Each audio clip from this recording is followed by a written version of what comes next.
Sveiki, aš esu Skirmantas Malinauskas, labai džiaugiuosi su jumis sveikindamasis savo naujajame kanale, čia jau yra keletas video, tų video tikrai bus daugiau, jie kaupėsi, tenka šokinėti tarp mano Patreon paskyros, tarp mano didžiojo kanalo, kur kartais įdedu svarbiausias temas, tai nepabėkite iš jo, na ir čia taip pat sudedu epizodus, kurie mano galva yra verti jūsų dėmesio.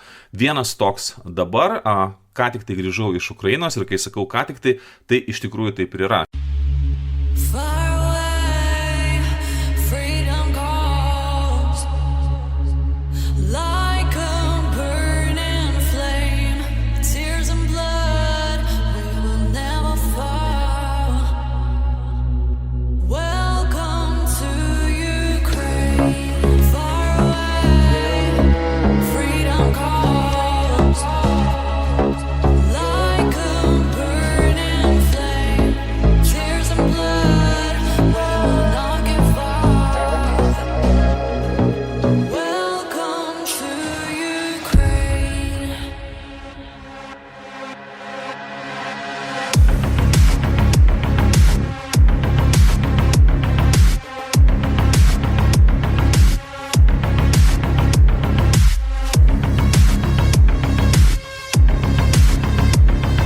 Šeštadienį paryčiais mes grįžome, ir aš iš karto sėdu įrašinėti šį epizodą tam, kad jūs jį galėtumėte sekmadienį ryte pamatyti.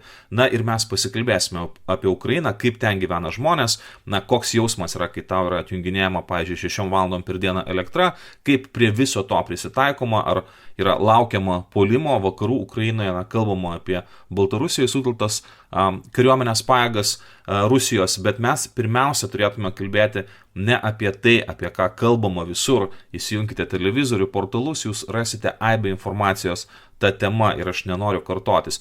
Mes galėtume pasikalbėti apie tai, kas pasiekia 10 000 žmonių, bet ko jūs nerasite nei portaluose, nei televizijose. Ir šiuo atveju aš pasikalbėsiu apie tai, kaip yra formuojama Lietuvos žmonių nuomonė. Patys vaikai taigi klausia. Pat tėveli, kodėl, ką ta vėliava reiškia? Tai Ukrainos vėliava. O kodėl jinai yra Ukrainos vėliava? Todėl, kad ten karas vyksta. O tai karas tik pasaulyje Ukrainoje vyksta. Ir ką atsakyti tam vaikui? Ar jisai turi jau tapti Ukrainos patriotu? Ar jisai turi kažkaip auginamas tas formuojama nuomonė nekęsti kažkokios galbūt šalies? Ukraina už 1000 kilometrų už mus, tai yra politika, tai yra politiniai klausimai. Jie tegul ir sprendžiasi tos politinius klausimus. Žmonės yra, kurie savanoriais iš tikrųjų nori važiuoti ten kariauti. Tegul važiuoja, kariauja tenais, jeigu jie nori. Bet yra žmonių, kurie nieko nenori. Jie nori ramiai gyventi. Rusija ir Jungtinės Amerikos valstijos tai yra labai didelės dvi šalis. Ir čia ta Lietuva, tai nėra apie ką kalbėti. Jinai mažytė šalis. Jeigu ten buvo suplanuota, kaip sako, medį kerta, skiedros lekia.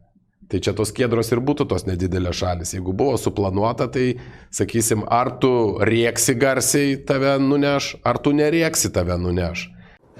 Niekad nemiegantis blogis. Priešo akis gręžiasi į mus. Šiandien aš jums pristatysiu 2 žmonės, kurie mano galva labai aiškiai rodo 2 skirtingas Lietuvas. Ir vienas iš tų žmonių... Pastaruoju metu sulaukėme labai daug klausimų, jūsų klausimų, susijusių su Lietuvos simbolika, suverenitetu. Ir šiandien mes į jums rūpimus klausimus atsakysime kartu su gerbiamu teisininku Eriku Pavlovičiumi. Sveiki, gerbiamas teisininkas. Sveiki.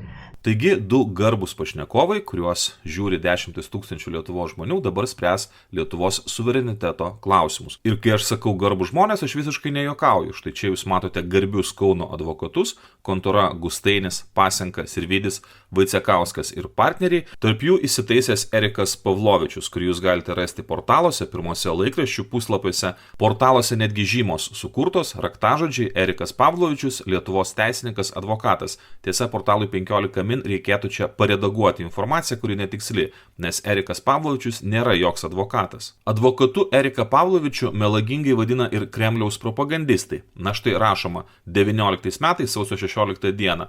Algirdo Paleckio advokatas Erikas Pavlovičius. Norėjome įsitikinti, kad jo kalėjime nekankina. Na, toks įdomus sutapimas, nes būtent šis žmogus gina asmenis, kurie yra kaltinami antivalstybinė veikla. Ir aš kalbu ne tik apie Algirdą Paleckį. Grabauskas išsisuko lengviausiai, nes pas jį rasti tik 5 tokie lapeliai ir nenustatyta, kad jis norėjo juos platinti.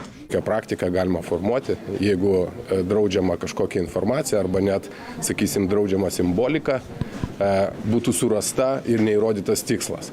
Tai reiškia, pas bet kurį, ko gero, iš jūsų suradus gimimo liudijimą, ten būtų LTSR herbas. Prieš 4 metus vyko procesas, kur keletas asmenų buvo kaltinami antivalstybinė veikla, raginimu jėga pažeisti konstitucinę tvarką ir taip toliau. Na, tuo metu procesas iš esmės pasibaigė tuo, kad byla subirėjo. Dabar jūs galite pasižiūrėti. Vienas iš Kremliaus trolių už antivalstybinę veiklą teistas, bet nenuteistas, o išteisintas asmuo, laiko rankose lapelį, ant kurio užrašyta neleisime fašizmui atgimti Lietuvoje. Tai vat, kai mes pasižiūrime į Ukrainą ir kai ten vyksta denacifikavimo operacija šiuo metu, Karas.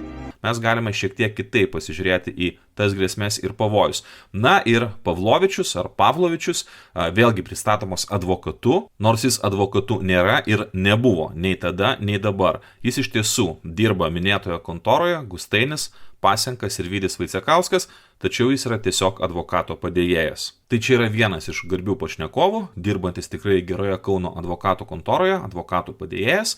Na, o kita garbi pašnekovė dar prieš gerus metus, aš būčiau sakęs, kad yra tiesiog savo YouTube kanalą turinti buvusi žurnalistė. Dabar ją galima vertinti kaip tik tai norite. Galbūt kažkas sakys, kad tai yra propagandistė ar Kremliaus trolis, kažkas sakys, kad tai yra labai protinga moteris, kuri pasikviečia labai įdomius pašnekovus. Tai yra jūsų teisė spręsti, bet aš niekada jos nebūčiau pavadinęs žurnaliste. O dabar aš esu priverstas tai daryti dėl to, kad Lietuvos radio ir televizijos komisija tai pavertė faktu. Štai čia yra Lietuvos radio ir televizijos komisijos tinklalapis, na ir čia yra nurodoma žiniasklaidos priemonė, kuri teikia užsakomasias audiovizualinės žiniasklaidos paslaugas. Pranešimo numeris yra PR103, veikla prasidėjo nuo 22 metų gegužės 5 dienos, na ir tai yra UAB Goruva, kurios vadovė yra Giedrė Gorienė. Taigi Lietuvos žurnalistė kalbina geroje advokatų kontoroje dirbantį teisininką. Vėlgi, kas aš toks, kad vertinčiau jų pokalbį, dėl to, kad Lietuvos radio ir televizijos komisija mane nubaudė administracinę nuobaudą. Na, Giedrei Gorienei jokių pretenzijų jie neturi, tai yra valstybės pripažinta ir valstybės reguliuojama žiniasklaidos priemonė, na bet vis tiek aš paklausysiu ir įkišiu savo trigrašį ten, kur manysiu, kad tai padaryti yra verta. Na, o dabar grįžkime prie klausimo apie valstybės suverenitetą ir simbolius. Taigi, kaip jūs manote, kas Giedrei Gorieniai ir jos pašnekovui, advokato padėjėjui, sukėlė tokį klausimą? Pasirodo, kad Ukrainos vėliava. Vėliava, kuri kabinama šalia kažkokios kitos vėliavos. Tai, manyčiau, tai, na, kad būtų neteisėta, tai gal ne, šito nėra. Tačiau kitaip reikėtų žiūrėti visą tą dalyką, kiek tai yra teisinga. Aha, tai kodėl yra neteisinga išsikelti valstybės, kuri šiuo metu krauju gina taip pat ir mūsų laisvę, vėliavą kaip palaikymo simbolį jai? Na, įsivaizduokim taip, kad žmogus, nes tokių atvejų yra, tokių istorijų yra, pasisakė prieš Ukrainą. Ar prieš Ukrainos žmonės. Ar pasisakė kažką tai tokio, kas netitiko politinės linijos politikų, kurie yra dabar. Jam pradėtas ikiteisminis tyrimas. Kaltas jisai yra ar nekaltas, tai nustato teismas. Įeini į prokuratūrą, visur Ukrainos vėliavos. Įeini į teismo salę, Ukrainos vėliavos. Net ant stalų, kai kur teismuose yra Ukrainos vėliava. Prasidėjus teismo posėdžiui, teismas klausė, ar jūs manote, kad teismas visada supažinimas klausė, ar galima tęsti, sakysim, teismo posėdį, prašau pasisakyti šalims nuomonę dėl nušalinimo teisėjų. Ir šiuo atveju, šioje dalyje, aš sakyčiau, kad teismas papuola į tokią keblią situaciją, kad aš sakau, taip, aš spręsiu dabar šitą klausimą, aš matau jūs visi su Ukrainos vėliavom, tai iš kur man dabar žinot, kad jūs dabar nešališki. Prašau tada tokiu atveju nagrinėti teismo posėdį. O kur nagrinėt? Lietuvoje visur tos vėliavos. Tai taip išeitų, kad aš nušalinu teismą ir kaip tada teismas nenusišalintų. Papuolam į labai keblią situaciją šitoje dalyje. Nežinau, kodėl advokato padėjėjas keblią situaciją vadina keblią situaciją 2 kartus, bet tiesą pasakius, dar labiau man kyla klausimas, kodėl ta situacija yra kebli. Nes man atrodo, kad situacija yra visiškai normali ir jinai konkrečiai šiam žmogui puikiausiai pažįstama. Jeigu jūs atsivedate savo klientus, kurie veikia prieš Lietuvos Respublikos valstybę, ten taip pat visose institucijose bus Lietuvos trispalvė. Ar tai reiškia, kad teismai šališki, ar tai reiškia, kad jūs galite sakyti, žiūrėkite, mano klientas nekenčia Lietuvos valstybės, tyčiojasi iš Lietuvos žmonių, iš institucijų, todėl jūs negalite čia dėti jokios vėliavos, prašau ją išnešti. Lygiai taip pat yra su Ukraina. Tai įstatymų nepažeidžia, Lietuvos valstybė, Lietuvos institucijos reiškia paramą kariaujančiai valstybei ir be jokios abejonės, jeigu ši vėliava jūs arba jūsų klientus įžeidžia, tai yra jūsų ir jūsų klientų problema. Bet kita, kaip jinai formuoja ne mano, nesuaugusių, nesenesnių, o vaikų nuomonę. Patys vaikai taigi klausė.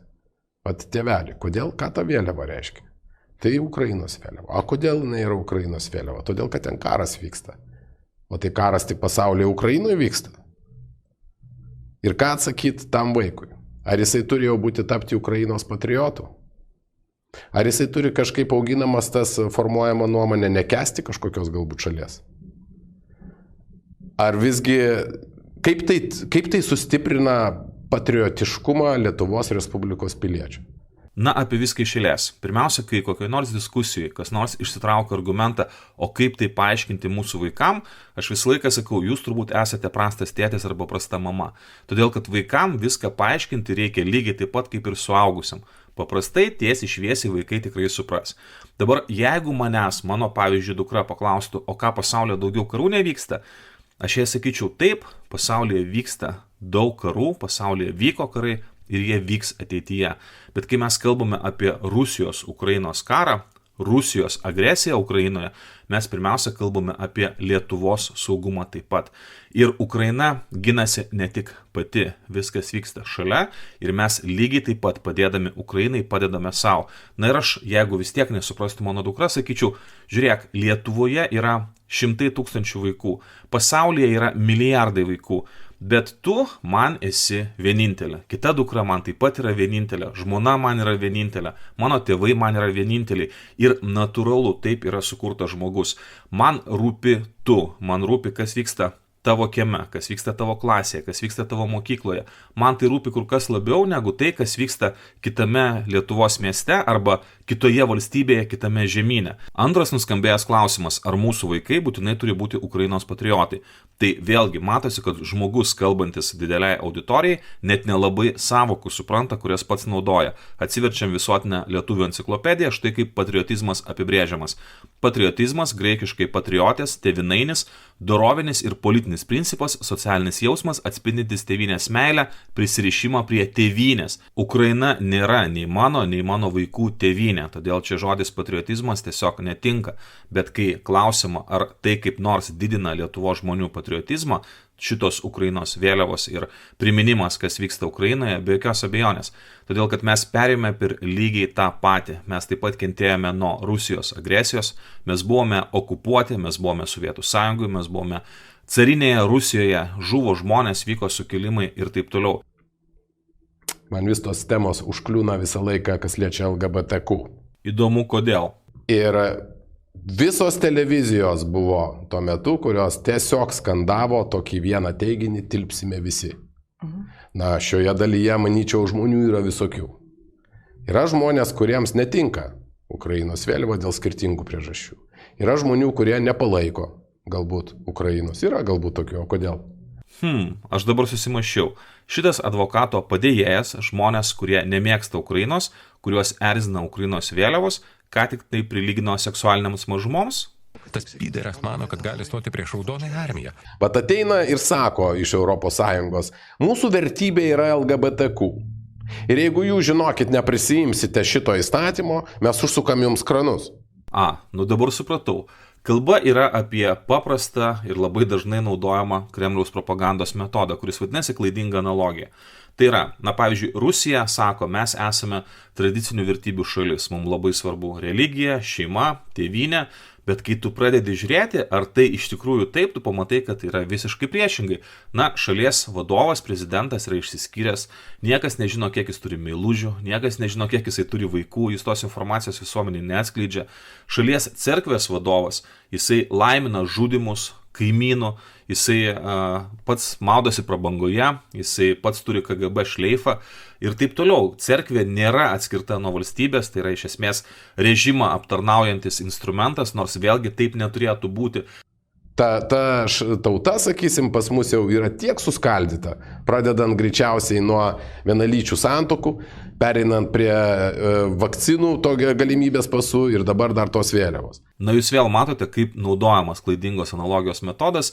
3 dalykai iš visiškai skirtingų kontekstų, jie yra tiesiog sumetami vieną krūvą ir sakoma, kad tai yra vienas ir tas pats. Vat kur sutinka visos šalis šitoj situacijoje, tai kad visi prieš karą. Aš teisingai tikriausiai pasakysiu.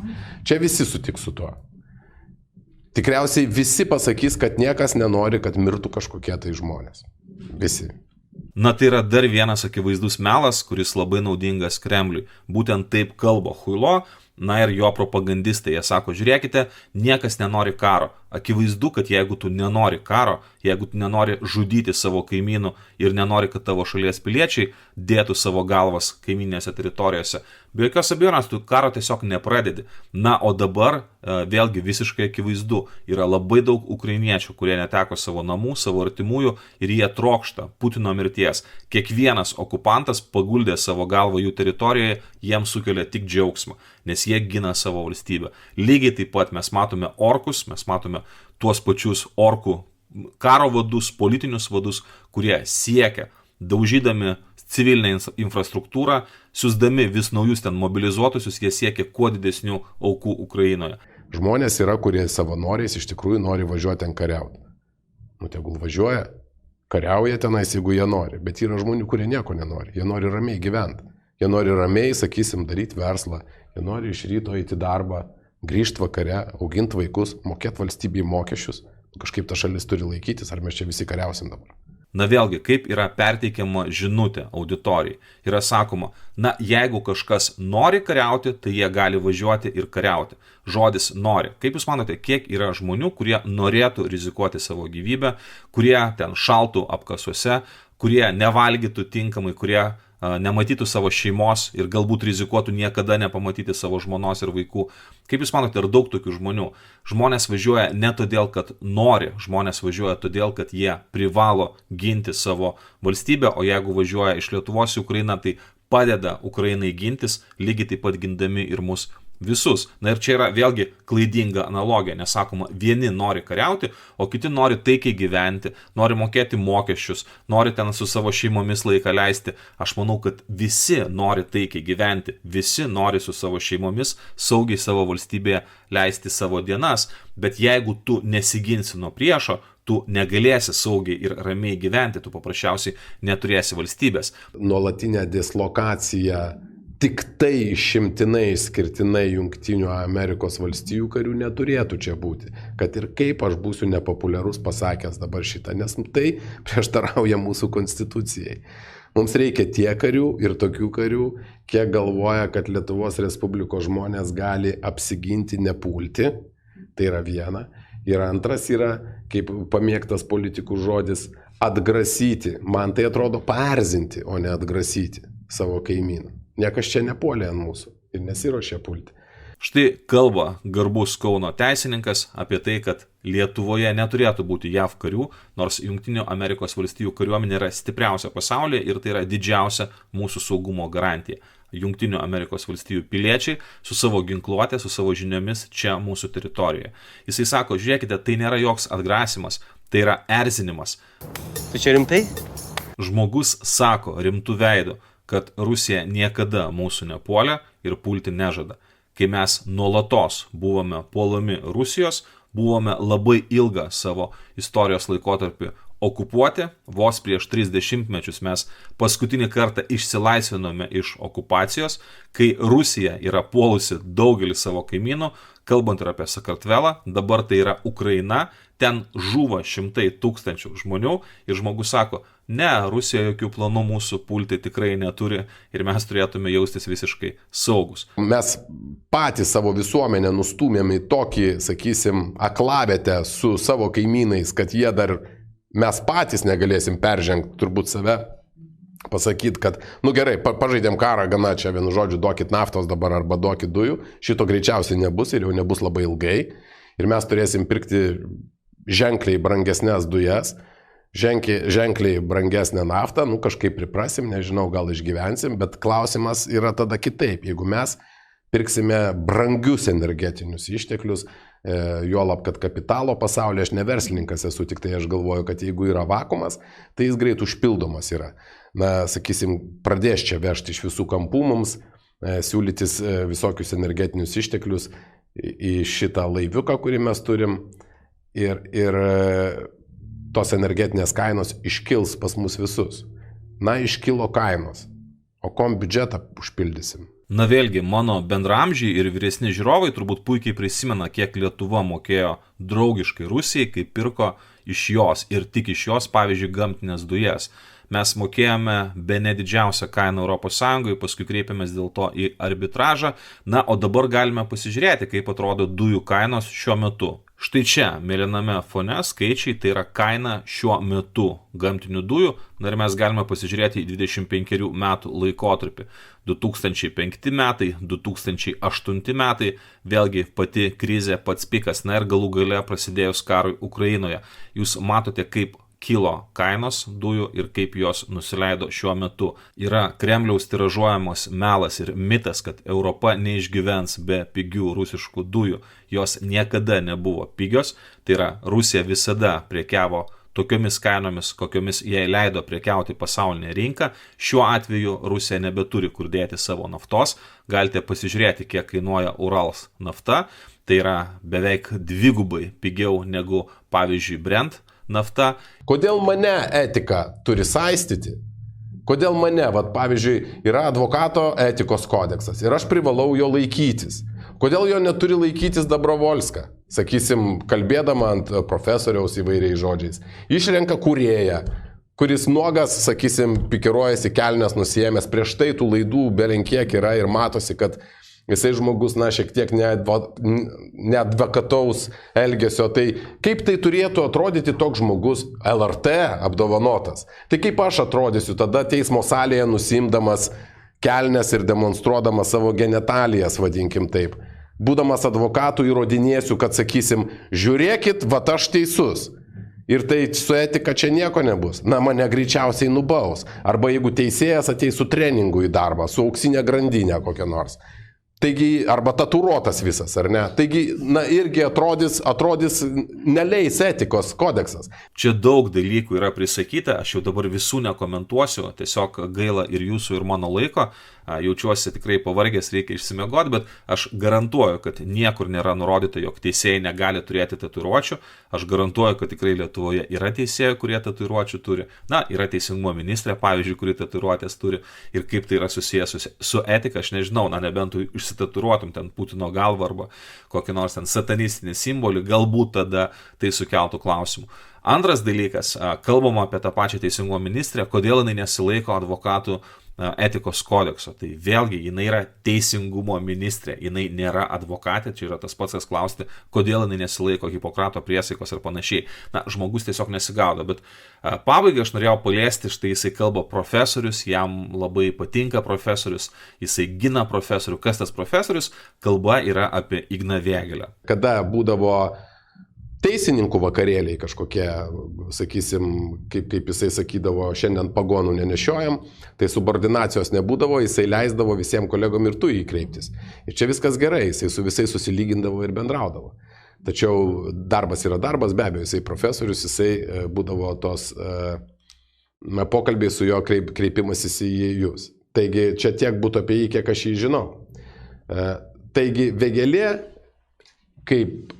kaip žmogus, jisai jau tam pasiruošęs greičiausiai. yra, kad jis skalbs.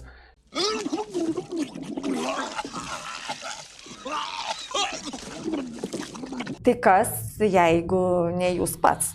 Jeigu ne tie žmonės, kur sakėt, žinot, kurie galėtų, tai ar jūs jau kategoriškai sakot ne, ar niekada nesakyk niekada? Jo, šiuo momentu bent jau tas klausimas, kurį aš niekada nesvarščiau eiti į politiką. Aš tikrai nesvarščiau ir gali būti, sakysim, žmonės, kurie mane pažįsta iš tikrųjų asmeniškai, jie tikrai tą žino. Aš labai gerai jaučiuosi ten tą darbą, kurį aš dirbu. Ir man to nemaišo. Tačiau, sakysim, jeigu atsitiktų taip, kad aš matyčiau, kad kito kelio nėra ir atsirastų žmonių, bent jau 10 tokių žmonių grupė, kurie protingi žmonės ir jie sakytų, darom, einam, padedam, aš tikrai neatsisakyčiau to padaryti. Žodžiu, Lietuvos advokatūra tampa naujų politikų kalvę.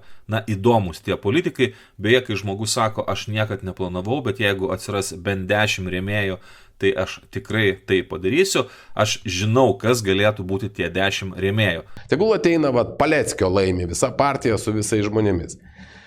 Pamoduliuokim situaciją, kas atsitiks. Bus daug žmonių, kurie jau gimė po 90-ųjų metų ir net jeigu tokia partija, kuri palaiko Rusijos pusę, net jeigu idėjos geros ir jinai iš tikrųjų teisi, tada tokiu atveju pas mus įvyktų vėl 90-ieji.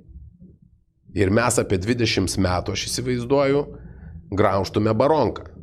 Nes tiek laiko buvo krizė, jeigu ne ilgiau. Na, akivaizdu, kad žino žmogus apie ką kalba, nusimano graužimo reikaluose, bet dabar visą tai palikime ir aš jums noriu trumpai, keliomis minutėmis pristatyti kitą žmogų. Susipažinkite, tai yra Vilnietis Tomas Dabašinskas, kuris šiaip jau užsiema reklamų įgarsinimu.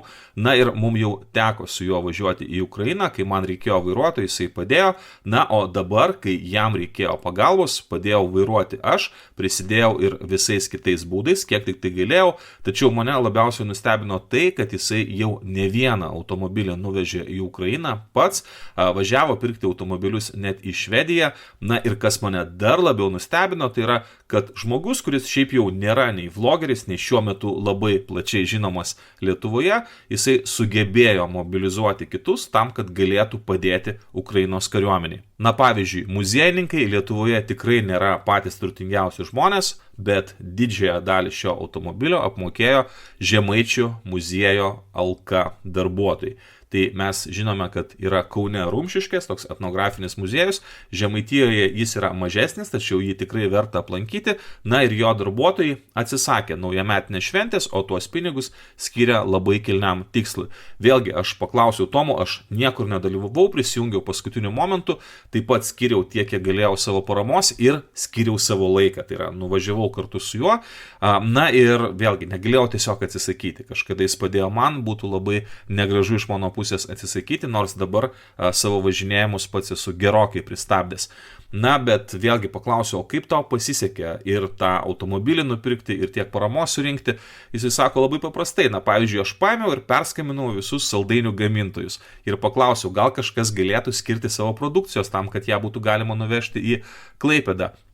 Niekas nesileido į kalbas, jis ten kažkam rašė, kažkam skambino ir atsiliepė vienintelę pergalę saldainiai. Vėlgi, kažkas sakys, čia yra reklama. Tai yra teisybė, aš niekur nedalyvau, bet man yra garbė apie tai kalbėti, dėl to, kad žmonės pamatė mažai kam žinomą vaikiną, kuris sako, aš važiuoju į Ukrainą, juo pasitikėjo, na, galbūt kažkaip pasidarė kažkokį researchą, pasitikrino, ar jis iš tikrųjų važinėja į Ukrainą, pažiūrėjo jo Facebook profilį ir davė jam 4 dėžes Nomedos saldainių. Ukrainiečiam tai yra didžiulė šventė. Valio, mes turėjome ką nuvežti. Tas pats yra, pavyzdžiui, jis kreipėsi į mokyklą, kurią lanko jo sūnus, tai yra Vilniaus Valdorfo atviroji mokykla ir ten taip pat vaikų tėveliai prisidėjo. Žodžiu, tai, kas buvo vežama, buvo sunešta, supirkta žmonių, labai paprastų, eilinių žmonių, ne kokių nors labai turtingų elito atstovų, kurie susirenka kažkur rotušį ir surenka 3000 ir išsiplatina pranešimą spaudai apie tai.